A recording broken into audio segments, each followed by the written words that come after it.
अस्सलाम वालेकुम व्यूअर्स, कैसे हैं आप लोग। उम्मीद है आप सब ठीक हो गए। आज के फिजियोलॉजी के लेक्चर में आज हम मिक्चुरेशन के बारे में डिस्कस करेंगे। सबसे पहले बता रहे हैं कि एक ऐसा प्रोसेस होता है जिसके ज़रिए हमारा यूरिनरी ब्लैडर जो होता है वो एम्पटी हो जाता है। ठीक है, मतलब कि जब वो फिल हो जाता है तो फिर वो एम्पटी होना स्टार्ट हो जाता है। तो ऐसा प्रोसेस जिसके ज़रिए यूरिनरी ब्लैडर हमारा एम्पटी हो, उस प्रोसेस को हम मिक्चुरेशन कहते हैं। उसके बाद बता रहे हैं मिक्चुरेशन रिफ्लेक्स। कह रहा है कि जब भी हमारा ब्लैडर फिल होता है ना, फिर जो स्ट्रेच रिफ्लेक्स रिसेप्टर्स जो होते हैं ना ब्लैडर वाल में, वो स्टिमुलेट हो जाते हैं। उसके बाद होता यूँ कि जो अफेरेंट जो सेंसरी इम्पल्सेस होते हैं ना, वो पास होते हैं हमारे पेल्विक पैरासिम्पैथेटिक नर्व के ज़रिए कहाँ जाएंगे, S2 S3 S4। फिर होगा यूँ कि हमारे जो इफेरेंट जो मोटर इम्पल्सेस होंगे ना, वो सेंट हो जाएंगे, सेंट थ्रू होंगे सेम नर्व के ज़रिए। फिर वो चले जाएंगे हमारे डिस्टरस मसल जो होता है हमारा ब्लैडर का। उसके बाद जो डिस्टरस मसल होगा वो कॉन्ट्रैक्ट होना स्टार्ट हो जाएगा, जिसके बाद हमारा जो ब्लैडर वाल है उसमें प्रेशर इंक्रीज़ हो जाएगा। ठीक है, उसके बाद जो हमारा यूरिन होगा ना, वो फोर्स टूवर्ड्स जाएगा हमारे ब्लैडर के नेक में। वहाँ से फिर जो पैरासिम्पैथेटिक नर्व होगी 2 S3 एंड S4, वहाँ से वो जो हमारे सिग्नल होंगे वो पास होंगे बैक जाके पुराने नर्व के पास जाएंगे। उसके बाद वो एक्सटर्नल स्फिंक्टर के पास जाएंगे, तो फिर वो क्या करेंगे, उसकी कंट्रैक्शन को रोकेंगे। ठीक है, और उसको ओपन करेंगे।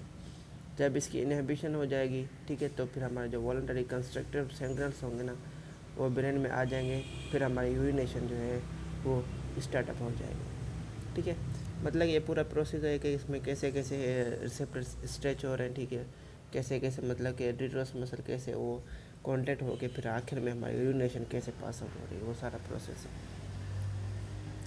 अच्छा, उसके बाद है नर्व ऑफ इम्पटिंग। इसमें बता रहा है कि जो पैरासिम्पैथेटिक जो पेल्विक नर्व होते हैं ना, उसे हम नर्व ऑफ इम्पटिंग कहते हैं, क्योंकि इसकी जो स्टिमुलेशन होती है वो ब्लैडर वाल की कंस्ट्रक्शन करवाता है।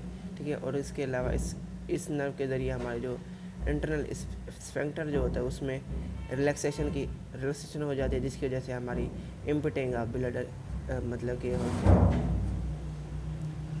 अच्छा, अब मैं मिक्चुरेशन की कुछ एबनॉर्मलिटीज़, जिसमें एटोनिक ब्लैडर है, जिसके अब कहता है कि इसमें होगा यूँ कि हमारी जो अफेरेंट जो सेंसरी फाइबर्स होते हैं उसकी डिस्ट्रक्शन हो जाती है ब्लैडर से, जो कि हमारे प्रिवेंट करते हैं हमारी स्ट्रेस सिग्नल की ट्रांसमिशन को।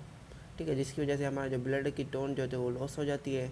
ठीक है, तो फिर वो एम्पटाइंग वाली जो उसकी पूरी कैप मतलब कि ब्लैडर फिल हो जाता है, फिर उसको ओवरफ्लो मतलब कि फ्यू ड्राम में फिर हो जाता है, इसको हम कहते हैं ओवरफ्लो ट्रिपलिंग। ठीक है, मतलब कि इसमें हमारी जो ब्लडर की टोन है वो लॉस्ट हो जाएगी इन स्टेट ऑफ मतलब इम्पटाइंग। ठीक है, फिर हमारा जो ब्लडर होगा वो फिल हो जाएगा, फिर वो उसका जो ओवरफ्लो हो जाएगा फ्यू ड्रॉप्स तक एट अ टाइम। ठीक है, थ्रू यूरेथ्रा, जिसको हम ओवरफ्लो ट्रिपलिंग कहते हैं। उसके बाद है ऑटोमेटिक ब्लडर। इसमें होता है क्योंकि हमारी जो स्पाइनल कार्ड जो होती है ना वो डैमेज हो जाती है अबव सैक्रल रीजन, जहाँ पे वो टिपिकल जो मैच्योरेशन रिफ्लेक्स अकर होता है, जो कि हमारे कंट्रोल नहीं होता बाय ब्रेन। उसके बाद है अनइनहिबिटेड न्यूरोजेनिक ब्लडर। इसमें होता है कि हमारी जो स्पाइनल कार्ड जो ब्रेन होती है वो पार्शली डैमेज हो जाती है, जिसकी वजह से जो फैसिलेटरी इम्पल्सेस होती हैं वो कंटिन्यूली पास हो जाते हैं हमारे सेकुलर सेगमेंट्स में। ठीक है, ताकि वो उसको एक्साइटेबल रखते हैं, जिसकी वजह से जो सिमाल क्वान्टी या यूरिन होता है वो एलिसेट होता है और अनकंट्रोलेबल मैच्योरेशन रिफ्लेक्स हो जाती है, जिसकी वजह से मैच्योरेशन प्रमोट हो जाती है। अच्छा, ये कुछ पॉइंट्स हैं मतलब टर्म्स हैं जिसके बारे में इम्पोर्टेंट है, जिसमें हमें हेमाटोन्यूरिया, जिसमें मतलब कि यूरिन में ब्लड आ जाता है, इसकी काज़ें नेफ्राइटिस हो जाती है, urinary bladder inflammation, kidney legend हो जाती है स्टोन की वजह से, या यूरिनरी ट्रैक्ट लेगन होती है। उसके बाद है हीमोग्लोबिनूरिया। इसमें हमारा जो प्रेजेंस ऑफ फ्री हीमोग्लोबिन हो जाता है यूरिन में। उसके बाद है पायोयूरिया। इसमें हमारे यूरिन में पस आ जाता है। डिसयूरिया में हमारी पेनफुल यूरिनेशन हो जाती है। पॉलीयूरिया में हमारा लार्ज वॉल्यूम हो जाता है यूरिन का एट अ टाइम, जो कि डायबिटीज़ मेलिटस और डायबिटीज़ इंसिपिडस में ये अक्कर होता है।